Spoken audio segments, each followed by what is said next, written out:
Welcome back to Cinema Wellman. I am your host, David, and it's the end of the month, so it's time for our monthly best and worst. And now that I'm working full-time again, it appears that the days of 80 movie months are behind us for the foreseeable future. It looks like I'll have to be content with 50 or so movies a month, and I am fine with that. June was an odd month here cinematically. I watched 58 movies, yet there really wasn't that much that overly stood out as something great. It's just a bunch of good things that I can talk about and recommend if it sounds interesting to you, as I usually do. I'm reminded of the very few times during my teaching career that we'd finish something, a unit or a project, and I had one day before week off, and I'm not going to start something new with them, so I just come in and say, listen, I really don't have anything for you. And June's kind of like that, but as I mentioned, there are some good things, and as always, there are some bad things. But as far as the bad, we always start with the bad and the worst. But this month already in episodes, I've crucified Zombies, Zombies 2, Aquarium of the Dead, MacGruber, the Ladies' Man, It's Pat the Movie, and Stuart Saves His Family, all this month. So what's left? No worries. There's never a shortage of bombs here at Cinema Wellman, so bombs away. We will begin with a movie from 1940 titled The Howards of Virginia. How odd. I want you to imagine for a minute that it's the 1940s and you are a casting director.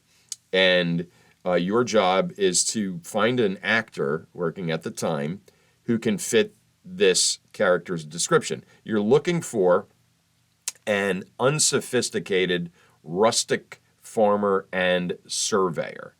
You have any thoughts about that? Rustic, 1940s, you need somebody who's unsophisticated, and it's a pre-American Revolution period piece, so it's colonial America, and you need this unsophisticated farmer.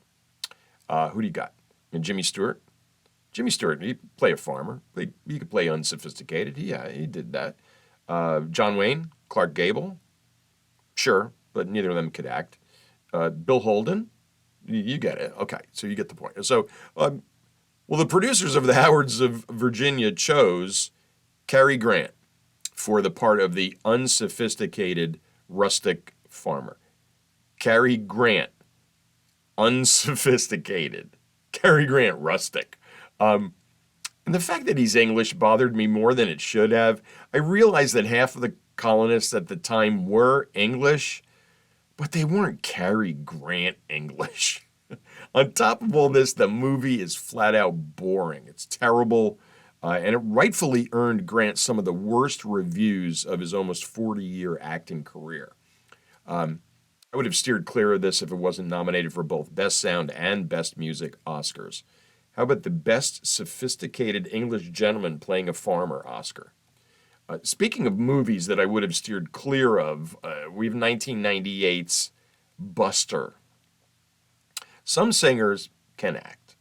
Lady Gaga, Tom Waits, Beyonce, David Bowie, Dwight Yoakam, and the Ices, both T and Cube, just to name a few. They can all act. You've probably seen one or more of them in films or TV shows. They can do it. And some singers can really act. Queen Latifah, Anne Margaret, twice, and Bette Midler were all Oscar nominated for acting performances. Jennifer Hudson, Cher, and Frank Sinatra all won Oscars for acting. Now, if my godmother JoJo is watching right now or listening, she's probably saying, you're talking about singers who could act. I mean, are you going to talk about my favorite? And I know who she's thinking of. And yes, I am going to mention her favorite singer/actress. And she's really the GOAT in this category, in my opinion. That would be Barbra Streisand. Also an Oscar winner, multiple nominations across the board. Was a director at a certain point. She does. Now, the reason I bring all this up is that, I'm going to go the other way. Some singers cannot and should not act. Madonna is a terrible actress. She's a great entertainer and performer. She's a terrible actress. Bing Crosby, although he won a Best Actor a Best Actor Oscar. He's awful. He's absolutely awful. And Elvis, well, Elvis was Elvis, and I don't know, could he act? Yes, no, whatever. But he was Elvis. He got away with it. Um, Talk about a singer who should never have acted, Phil Collins. Now, it doesn't help that I also hate his music, but whoever thought it was a really good idea to have him star in a movie and try to carry a movie should be incarcerated in some sort of offense to art prison somewhere. Maybe The Hague can handle that. Buster was basically 102 minutes of torture, boring torture at that. Collins plays the title character, who is a petty criminal who is, I believe, trying to impress a girl by robbing a bank or something. That's how interesting it really was. If for some reason you like Phil Collins, listen to an album of his for 102 minutes instead of queuing up this garbage. So enough of the worst. Only two this episode, but since I already dumped all over 7 bombs this month, that should be enough. Let's look at the good stuff screened here in June, and we're going to begin with a doubleheader. I put them together. I know the list is short, and I did group 2 together, but bear with me. So I have World of Tomorrow from 2015 and How Do You Measure a Year from 2021. And I decided to lump these two films together because they have so much in common. They're both shorts. They were both nominated for Oscars, and they both involve young daughters and their dads. And they both piss me off so much because I wish I thought of these ideas, both of these projects. Oh, I was mad. I was happy and I was mad. Anyway, World of Tomorrow is a delightful animated short by filmmaker Dan Hertzfeldt, but the star of this film is his 4-year-old niece Emily, who voices Winona May. And Winona May is as sweet as that name sounds. The film consists of Winona May talking about the future, her future and the future of the world. The brilliance of the film is that Hertzfeldt just recorded his niece talking about random things, as children do, and he just edited her musings into a coherent story. And he created the questions to ask her, and the responses weren't really responses to any questions. They were just things that she was just spouting out. It's everything you'd expect from an unscripted film from the mind of a 4-year-old. It's compelling, zany, it's sweet, it's head-scratching, and it's really funny. Damn, I wish I thought of this. Damn, I wish I thought of this. Part 2 is How Do You Measure a Year?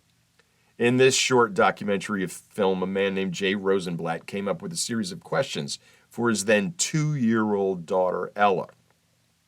The questions never changed, and he filmed this interview every year until Ella turned 18. It's absolutely adorable. Ella's answers make little to no sense when she's really young.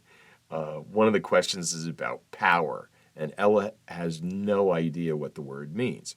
As she gets older and wiser, Ella's answers become more thoughtful and introspective. And there are also years when she can't wait for this once-a-year experience to be over with. As a father, I couldn't help but think of my girls when watching both of these films.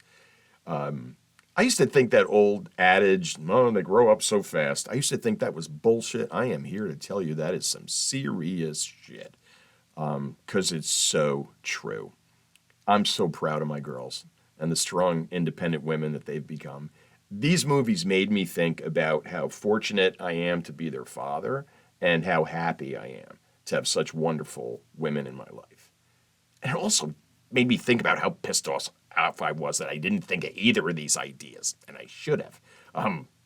Moving on, from 1950, we have Between Midnight and Dawn. There's really nothing overly spectacular here. It wasn't on a list because it was nominated for or won an Oscar. It wasn't made by a favorite director of mine. It doesn't star any of my favorite actors or actresses. The only reason that it caught my eye, and I'm glad it did, as I went through TCM, what TCM was offering for the month, it sounded like a good film noir movie, and I really love film noir. From IMDb, Prowl car cops on night duty romance a reluctant young woman who works for the department while in danger from a vengeful racketeer. There are a lot of noir words in that description. I read that this was one of the few times that a movie at the time was made about the beat cops as opposed to the detectives who seemed to cinematically get all the credit for the crimes that were being solved. This is gritty, it's enjoyable noir, and it presses all those noir buttons. Next on the list of the best things that we watched here at Cinema Wellman in June, from 1926, The Blackbird. One of my favorite old-time movie stars is Lon Chaney. Mr. Chaney has 162 acting credits in his career. 161 of those films were silent films. And actually, the only talkie he ever made was a remake of one of those silent films.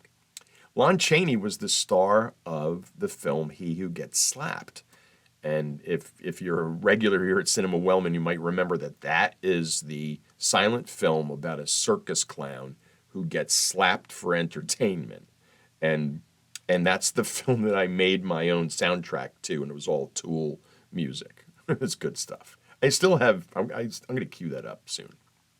The Blackbird is a silent film in which Chaney plays a man who is living as two men, and they both fall in love with the same woman, and that can't be good.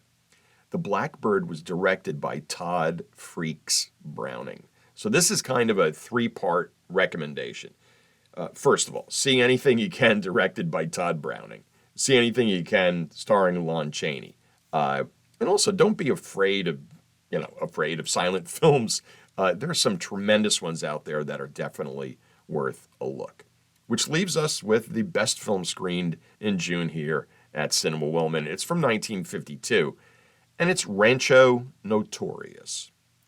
Now, when you see the title Rancho Notorious, what genre comes to mind? The Notorious suggests film noir, but that Rancho reeks of Western. And a Western it is, although not your usual film of the genre. It was made by a renowned Austrian director and stars a very famous German actress in the American Southwest in a Western. As I went through the TCM roster for June, the title caught my eye. I went straight to IMDb, and they had this to say: after the murder of his fiancée, a Wyoming ranch hand sets out to find her killer. I was in. I love a good revenge Western. Then I saw that it was directed by Fritz Lang, who directed M, and stars Marlene Dietrich. Say what now? That's it. Correct. Fritz Lang and Marlene Dietrich. So the DVR was set, and I wasn't disappointed. It really checks all the boxes when it comes to the revenge Western genre, and to see it all through the eyes of an excellent European director made it even more interesting. I read this little anecdote on IMDb, and I wanted to share it with you. Fritz Lang wanted the name of the film to be Chuck-a-Luck, since that was a popular gambling game played in the saloons in the Southwest. That's the setting in the film. The game's played in the saloon in the film in which Dietrich works, and it's mentioned by the characters. It's got luck in the title, which means gambling. It's perfect. Lang was shot down because he was told that Europeans wouldn't understand what it meant. And his response was, well, it's a good thing they all know what Rancho Notorious means. And Rancho Notorious means nothing. It has nothing to do with anything in this film. And Chuck-a-Luck is such a good name for a revenge Western. You were right, Fritz. Well, that's a wrap for June's screenings here at Cinema Wellman, our best and our worst. Thank you again for joining us. We here at Cinema Wellman realize there's a ton of content out there, and we appreciate you carving out some of your entertainment time to spend here with us. Whether you read the blog, you watch it on YouTube, or listen on Spotify, we're all pleased that you're consuming all things Cinema Wellman, no matter how you do it. And always consume safely. Please join us next week when we will be doing something very special here at Cinema Wellman. There will be a special episode launching on Tuesday, July 4th. Not next Friday, but next Tuesday, the holiday, July 4th. That episode will be devoted to just one movie. And I'm pretty sure you know the movie, but join us to see if you're right. Until then, take care. And always swim with a buddy.